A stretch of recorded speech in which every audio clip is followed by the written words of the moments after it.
everybody, and welcome to our I've Decided podcast. I'm Kim Martin, founder of I've Decided, and we are going to be talking about our weekly winning word this week. This is the week of the 4th of July, Independence Day. We celebrate America's birthday, and I, for one, I couldn't imagine living anywhere else. I am so thankful and so grateful to live here in America and for all of the gallant, brave men and women who have stood for our independence and fought for that. So I know, Greg, you feel the same way, right? Oh, absolutely.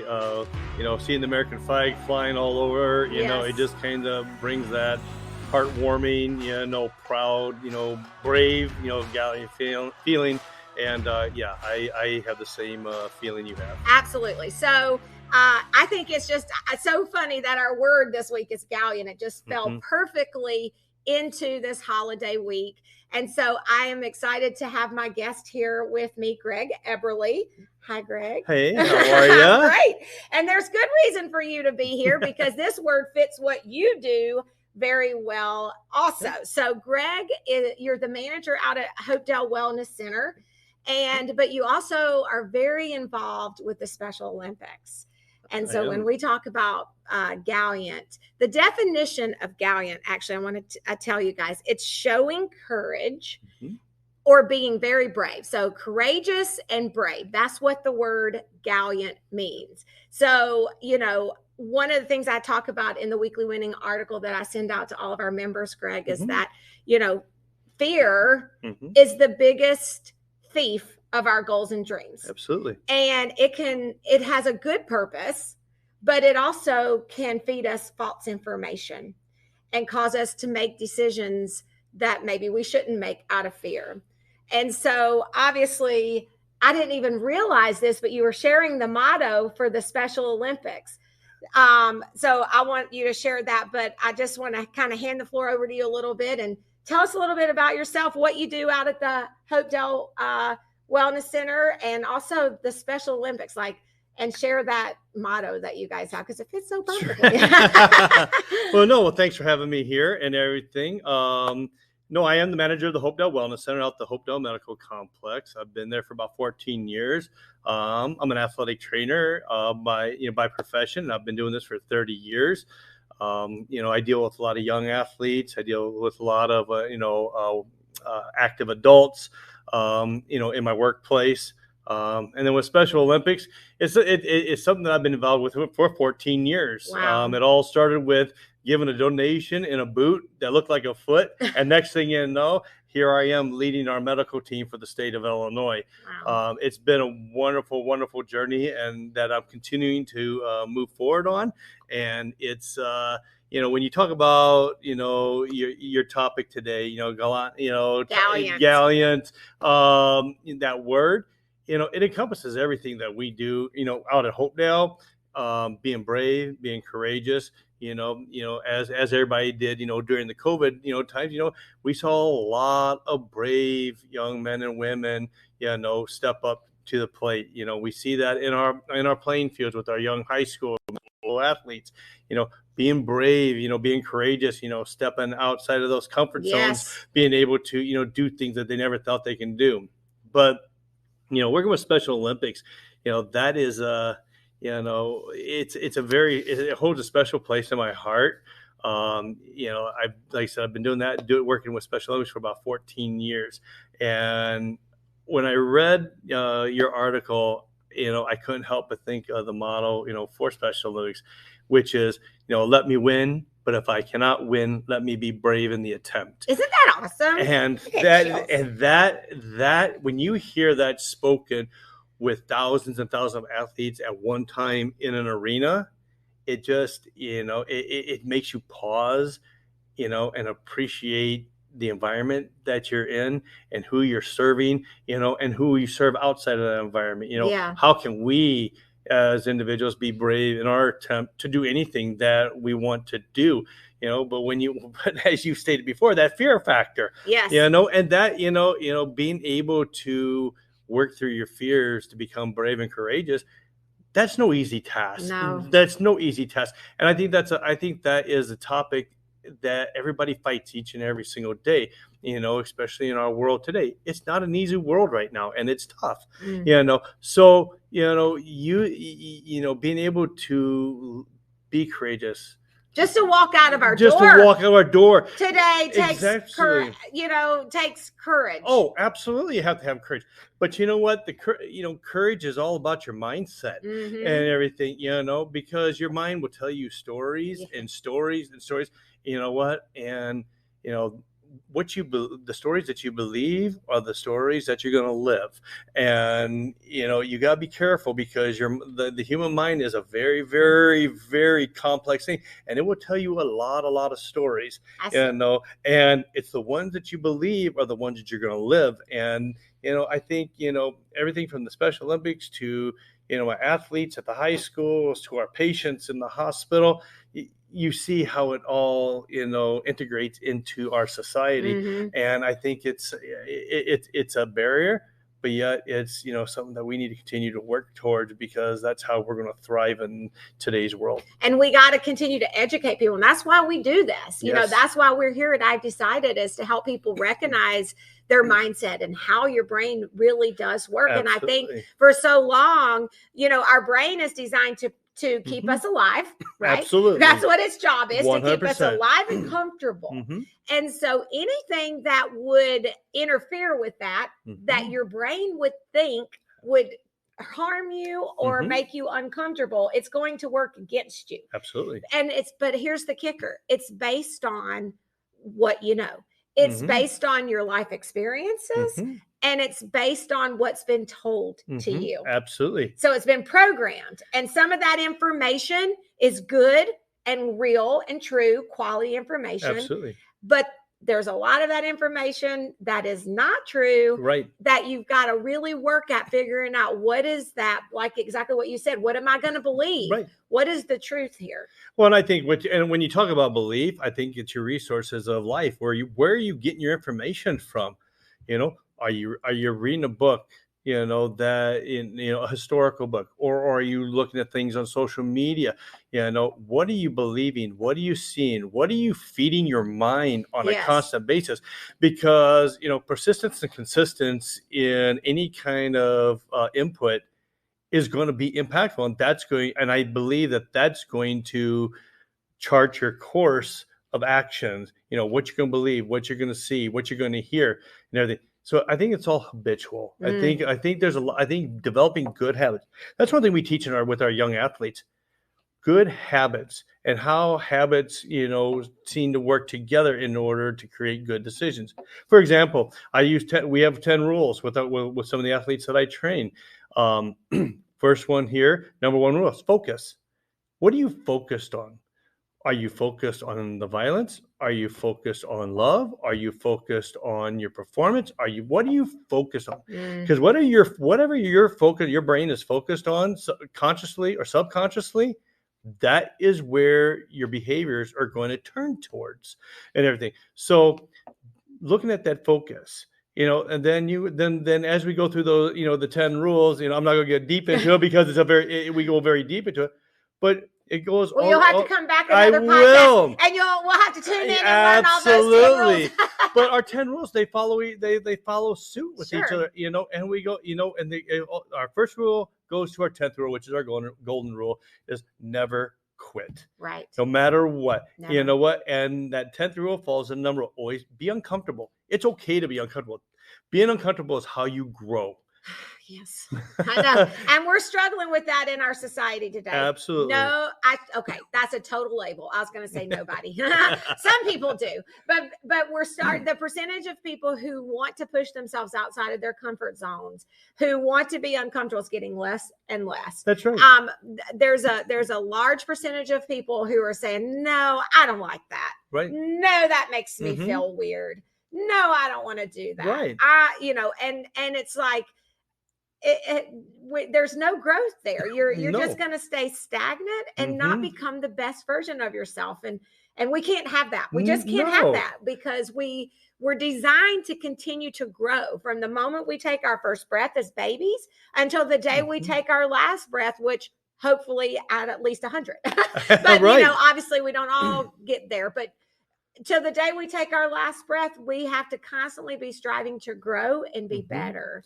But I think people are satisfied, and I think that, there's been a lot of good and a lot of bad, but at the end of the day, you got to work for what you want.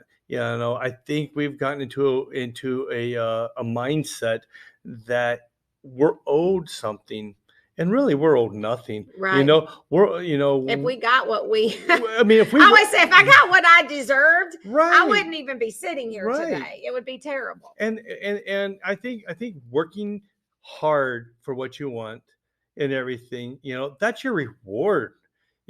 Just me personally, something just handed to me. If I don't feel like I work for it, then you know what, that's great. I appreciate that, but you know what? The reward of your hard work, right? That's a very deep, feeling that one has, right? And it's funny. I always say I can't play the lottery. You can't. If I win, what am I going to work toward? It's right. like I don't want to just win the lottery. I want to have that money. Well, absolutely, we all do. Absolutely, right. But I want to work for it. Oh, right? absolutely. I want to earn it and feel like I did it. We did it. Absolutely. But it's the same kind of concept, though, right? It's absolutely. like going out there buying that lottery ticket, praying, "Please, Lord, let me win." And it's like, absolutely. Where's the effort? Where's that work ethic? Well. Not that there's anything wrong with giving a lottery ticket as a gift every now and then in the Christmas stockings. I'm not going to give it back. But we like to do that. Absolutely. But to just, to put your hope in that kind of stuff. That's, sure. Well, I think hard work creates growth. Yes. It creates personal growth and everything. When you talk about fulfillment, fulfillment is growth in what you do, service to others, and not and being unselfish, in your actions, And I think when you look at, all these people who put forth their time, their volunteerism, giving back, that's fulfillment and everything. And that's a huge part of our, society is, where am I looking for my fulfillment? Where am I going to be fulfilled and everything? And I think fear holds people back from fulfillment. Oh, 100%. The good news is that we can overcome these fears. If we're intentional, we can. So again, I want to recognize that fear isn't necessarily a bad thing. No, it's not. It is a real emotion. Okay. Fear is a real emotion. Your brain triggers fear. If a bear is chasing you and you need to run for your life from the bear, that's a good fear. Or maybe you're thinking about doing something that could harm yourself, something super dangerous or crazy. And your brain's going, no, people died from doing this. Right. That's what fear is designed for. It's not a bad emotion. No. Fear is not a bad emotion. I want to be very clear about that. The problem with fear is that it can be a liar. Fear can be a liar because it forms based on experiences and based on what's been fed to you. So if you've been told something that's not 100% true, and I gave an example in the article, and I talked about, okay, so let's say your parents, when you were little, they tried their shot at opening their own business. They invested their life savings into opening their own business, and it completely failed, and they lost everything. Right. So from the time you've been a little child, all you've heard is something negative about opening your own business. And your parents are going, no, don't do that. You need to get a job. You need to work. You need to get paid, blah, blah, blah. And then all of a sudden you're an adult and you have an opportunity to open your own business that could be very lucrative for you. And it fits exactly into what your goals are, what your dreams are, what you've always wanted to do. But what happens? The fear pops in and start saying, no, you're going to lose everything that you have. This is a bad idea, because that was your parents' experience, right? Because it's all you heard. It's all you heard. It's all you heard. Your brain was programmed to hear that. And so your actions are coming from what that persistent and consistent type message that you were always hearing now it plays in that fear factor. Mm-hmm. So yeah, absolutely. Yeah. So we have to start to recognize what those are that comes up. And that's just one example. Could be so many, and we are our parents' children. As I sit here and listen to you talking about living a life of service and giving back, I know your parents will listen to this podcast. I happen to know your parents, and they're awesome, and they give back and they serve. And just it's cyclical, right? What you hear, what you learn, your parents teach you, you see them doing it. Here you are serving on the Special Olympics and other areas as well. But that's just something that's been programmed into your mind, although that's a good thing to be programmed into your mind. Absolutely. It's another example of how things get programmed into our mind. But if someone doesn't have that, they might not see volunteerism or giving back as the big deal that it is, because they haven't had that. But anyway, just another example. I think that's where when you get back to that work and that service, is putting yourself out in front of others, gaining those experiences, those positive experiences, going out and doing things you would not normally do. Right. Did I ever think that I would be in a position I am, working with the Special Olympics, at the level that I am right now? Not a chance. But you know what? I put myself out there. And I said yes, and was it easy? No, because the task that we were asked to do, there's a heavy responsibility to that. But you know what? It's you move forward with it. You gain those experiences. You network with people, networking with people, and talking to people that have done this before can give you their experiences. You learn from that. I call it putting tools in the toolbox. Yeah. You pull tools from every person you talk to, and you put it in your own toolbox. And how you arrange your tools, to be able to utilize them the best way possible. That's kind of the way that I see things and everything, because it's like I've met tons of people. I'll give you an example. Some of my greatest mentors and people I learned from. My first person, Pete Vanaken. I worked for Pete Vanaken as a clubhouse manager for many years with the Peoria Chiefs. When I first started, I was 15, 16, 17, 18 years old. He instilled habits into me. And I'm thinking at first, I'm a teenager. I'm like, seriously? Some of the things, making sure that the clubhouses are clean. The grass stains are out of the players' outfits. That was hard work. But you know what? That was long-lasting habits.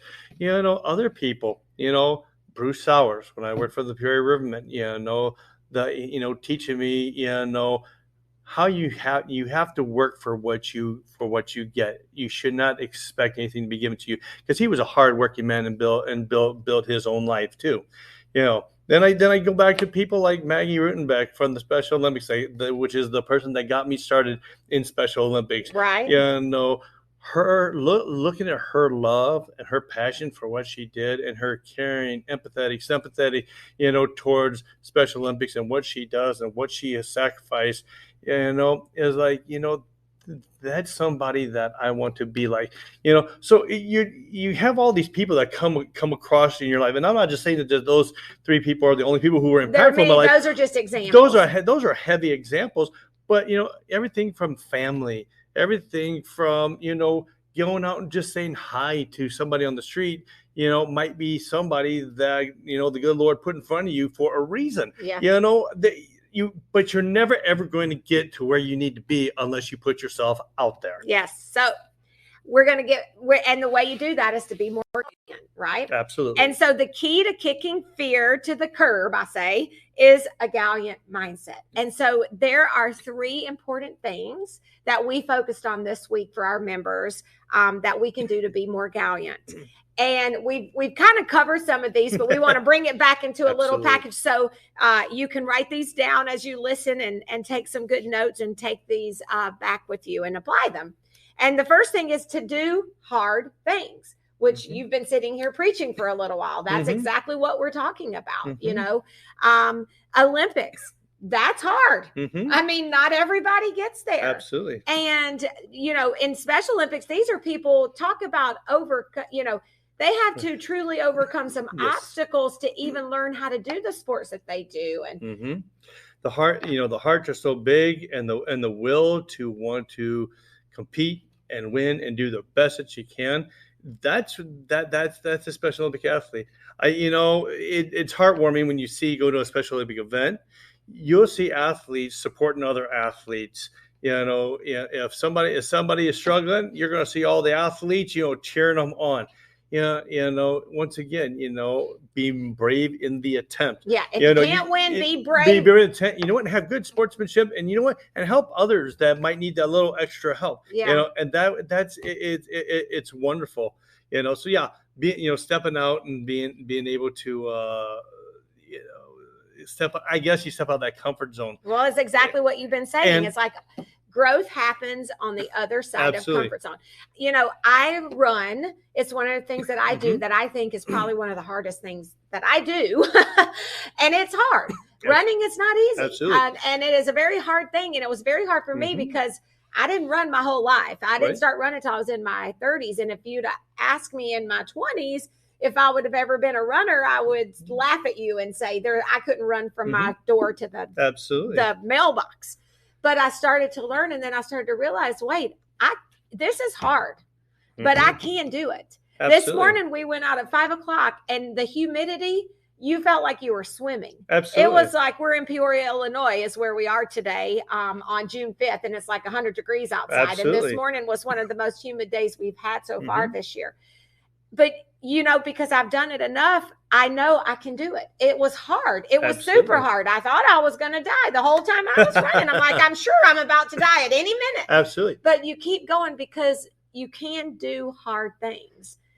It's just putting yourself out there. It is. And I'll tell you a personal story, and it's no surprise. I have Tourette syndrome. Okay. And everything. So, and I laugh about it sometimes because, I get the head shakes. I get the vocal things.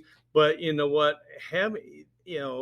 There's a high level anxiety that comes along with Tourette syndrome. Really? And everything. Okay. And, I've had it all my life. Okay. I was diagnosed when I was about 18 years of age, but I have not let that step in front of me being able to do things, in this world, being able to see and do things I would never, ever gotten to see or do in a lifetime. That's amazing. And you know what? And it's funny because back in the day, when I had my older athletes, we traveled all over the United States stuff, I had vocal tics. So I was called everything from R2D2 to Dino to whatever.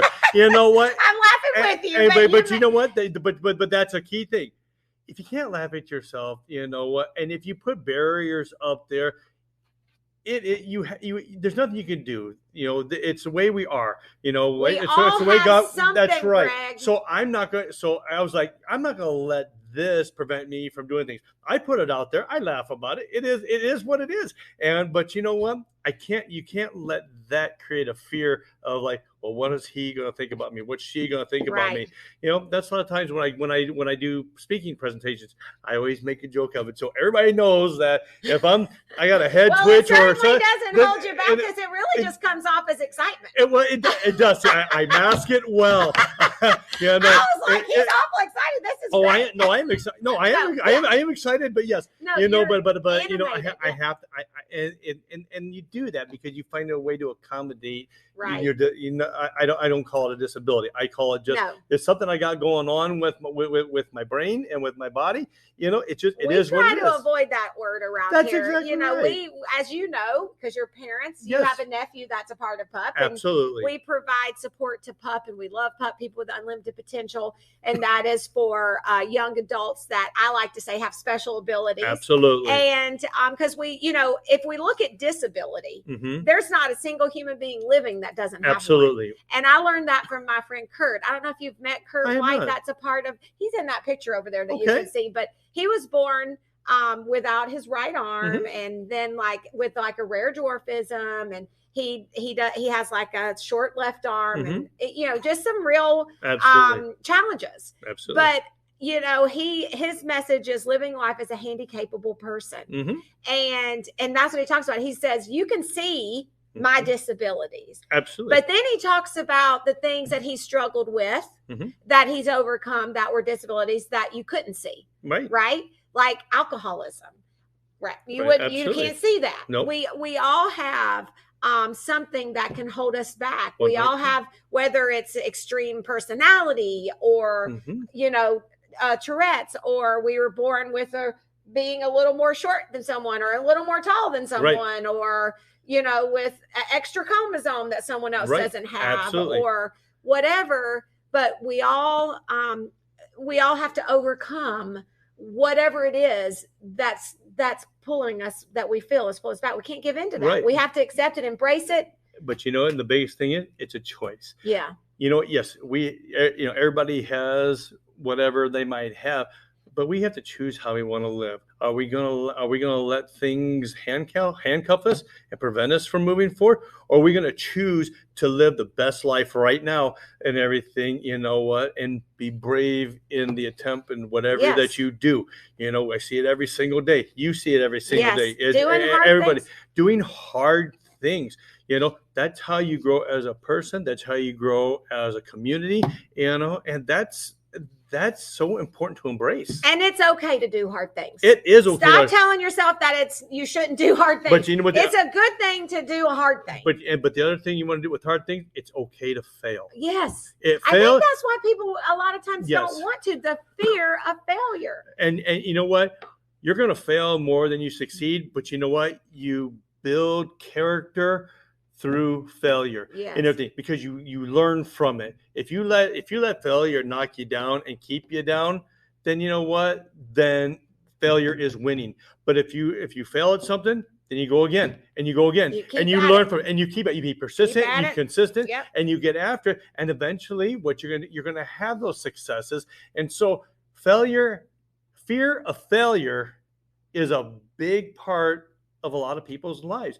They're afraid to fail because they're afraid that they're going to be a failure to themselves, to others. It's a perception that an individual might have, but if you don't fail, you're not growing. Failing is a good thing. Failing is a good thing. We got to stop looking at failing, because exactly if you're failing, you're trying. Absolutely. If you're failing, you're doing hard things, and you're trying to do things that you're not maybe super good at yet, or you still need more experience. So I think we look at failure as a bad thing, and that's a whole nother topic. Oh my gosh, it sure is. That can go right down a rabbit hole. Yeah, let's don't do that. Okay, let's not do that. Okay, I have a bad habit of that. I love it. I'm having such a good time with you and learning, and all of the insight that you're giving on this. This is great.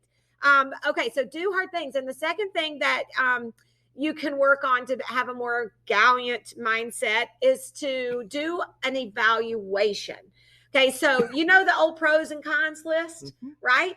Really and truly, when you're faced with a risky endeavor, like you're at a crossroads, and you need to make a decision, and it might be something that's risky. It's like, do I do this? Do I not do this? Is this do I need to move, or do I not need to move? Do I need to take this new job, or stay? Right? Do I take the leap of faith? It's that crossroads that we all face in all kinds of situations. Do I jump? Do I take the leap of faith? And if fear is trying to fill your mind, it almost will flood you in a situation like that. The best way you can counteract it is to truly stop and do an evaluation and an assessment of the whole situation. Write out the pros. Absolutely. Write out the cons. Ask yourself 2 questions. What's the worst thing that could happen? What's the absolute worst thing that could happen? I've done this my whole life. My first job was at McDonald's.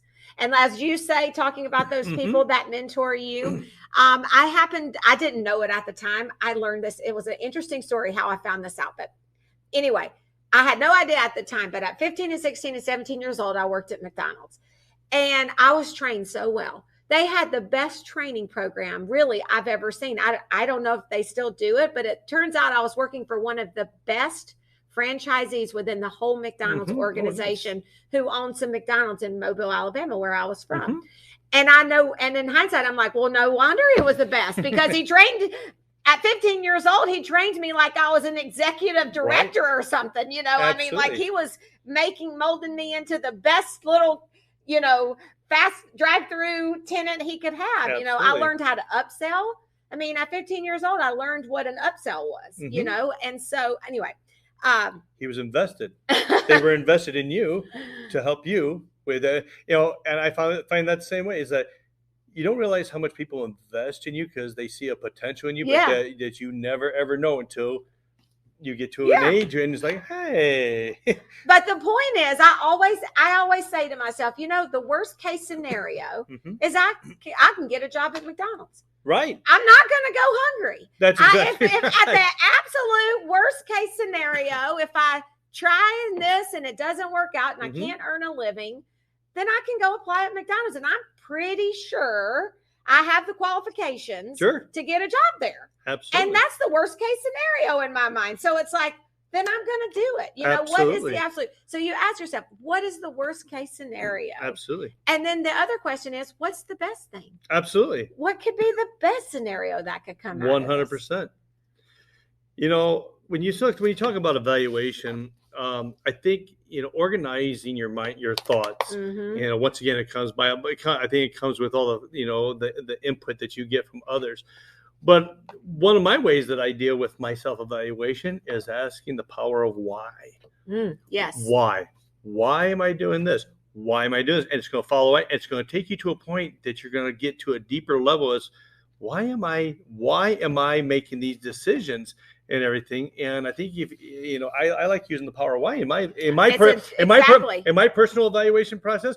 I use that because now I can kind of peel away the banana, peel away to what the true essence is as to why I'm making the decisions that I'm making. And then I can make a more informed choice as to which way I'm going to turn in my evaluation process. And at the end of the day, I was told this once by one of my mentors, if fear is the only thing on your list, then that is not a good reason to not do it. Right. If fear is the only thing holding you back from making the decision, you should always go for it. Absolutely. And I just got chills when I said that. Absolutely. Because I it does give you chills because it is so important for us to realize the power of fear. Fear steals our opportunities and it truly prevents us from tapping into that full potential.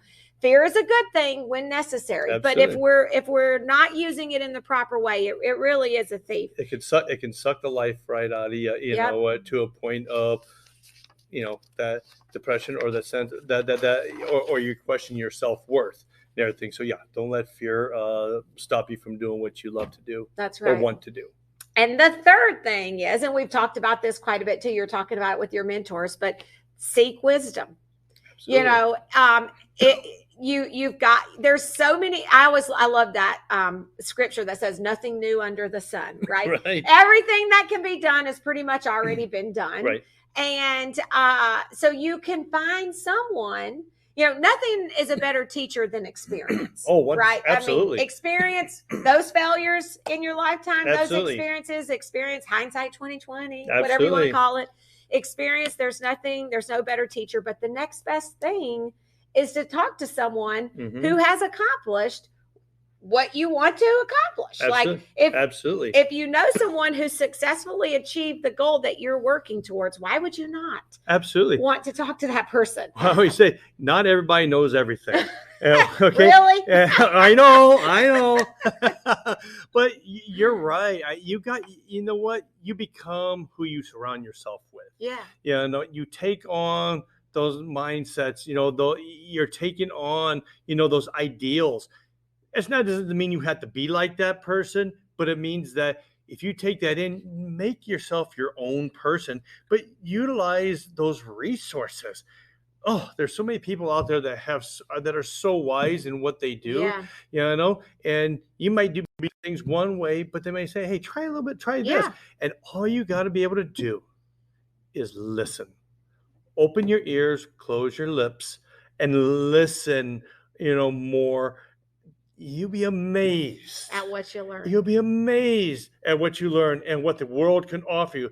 But I think a lot of times we let our lips do more than our ears do and everything. And I think that clouds a lot of those wonderful resources that many, many people have. So that would be my suggestion is if you're going to, get those mentors, talk to people, get to know people, but close your lips, open your ears, listen, because you might just hear something that might impact your life, and it could be a game changer. Yeah. And the thing about seeking wisdom is there's so many ways. I mean, obviously experience is a wisdom, teaches us wisdom. Mentors, coaches, meeting with people who have experienced successfully what you're trying to do. You can seek higher education, information, workshops, seminars, conferences. I mean, they're reading books, self-help books. There's so much. But the great thing about wisdom is that the more you know, the more you're confident. The more you know about a subject matter, the more confident you're going to be in that subject matter, right? And like you said, doesn't matter if you've worked in a career your whole life. I mean, we've worked in wellness our whole lives, about the same amount of years. But we still learn. I mean, I still learn something new every day, right? Every day. If you stop learning, then you're in trouble. You know, you should learn one new thing each day. And it doesn't have to be this big grand thing. Find one thing to learn new each day. And guess what? That's growth.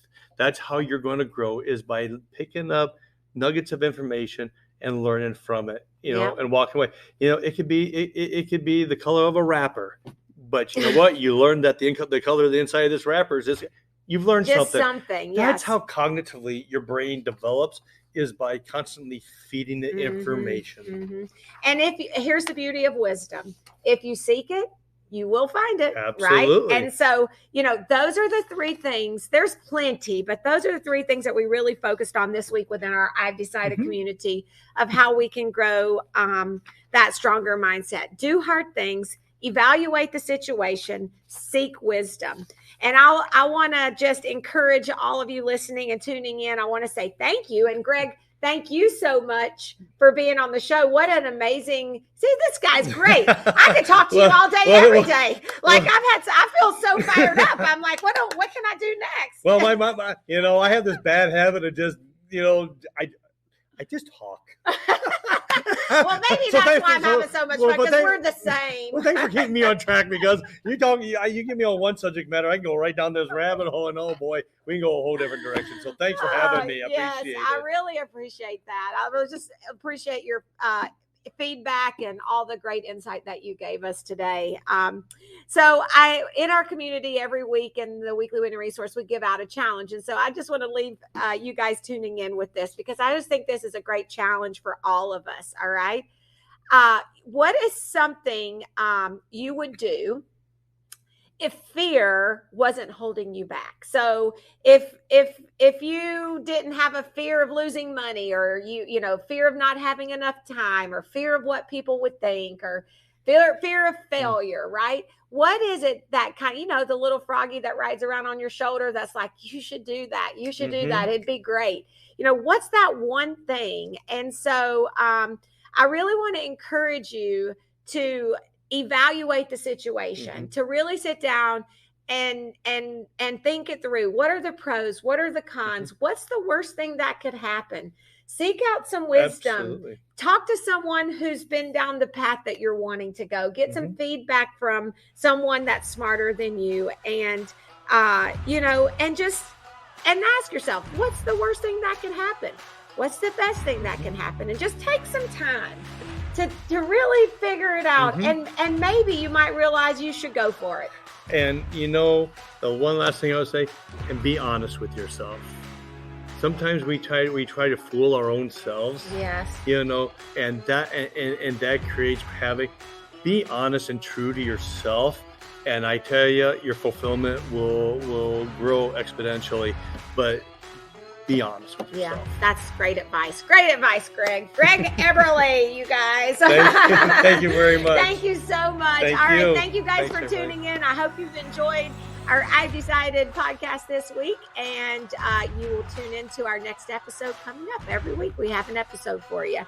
Have a rest of a good week, I suppose. Thanks.